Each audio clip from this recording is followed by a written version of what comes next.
In this video, I will be teaching you how to create a dependent drop-down list in Excel or Google Sheets.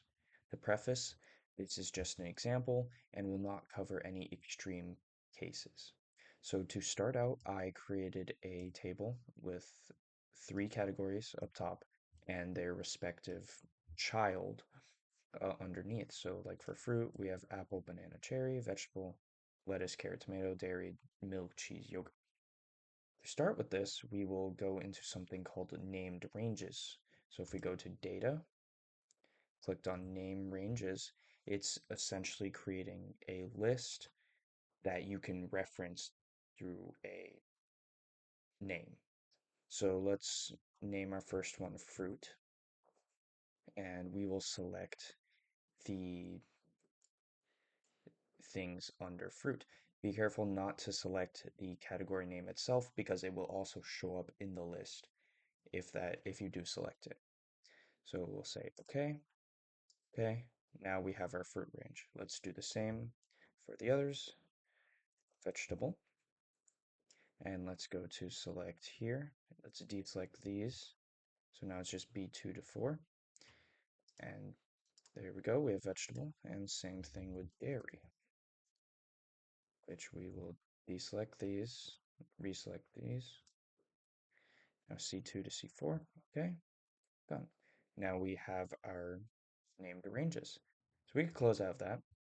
And let's make the first dropdown. So I like to do it in E1 because it's close enough, but let's right click, go all the way down to dropdown, and you'll see this little sub bar pull up. You're going to want to click under criteria. It'll say drop down from a range. Click on that, and then it'll ask you to put in a range. So for this is going to be our category dropdown to select which type of category we want to choose. We're going to select from data range. We're going to select these. So sheet one, it goes all the way here. Deselect E1. So it's just the categories. You want to only select the things you're trying to go for. So A1 to C1, right? Click OK. Now, boom, we have it right here. So now if we click on here, it'll show up whatever categories we have. So let's just leave it on fruit for now. Now, we can click done. That's there. Now let's use the indirect function. What this is going to do is it's going to look at whatever's in this box. So let's put that in here in E12 or in A12. We're going to do equals indirect. Look, it pulls it up. We're going to do that for here, E1, and then close. We're going to click enter. See, it's looking at whatever's in this category and it's going to reference the named ranges. So we have a named range called fruit. It's going to reference those now. So it pulls up apple, banana, cherry. Same thing if we go to vegetable and for dairy, right? Let's just leave it on fruit for now. So what we'll need to do is we'll need to create a second drop down. This will be our dependent one.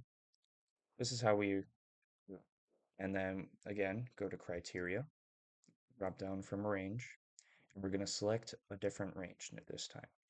So we're going to choose these three. And depending on how long your list is, you'll need to go down that many and click OK. So now it shows these options available. So let's say I want to choose apple, right? Now it's going to go to vegetable. This is going to show an error. This is going to change. And this is going to change to those children under the main parent. And now you have your dependent list. Thank you for watching.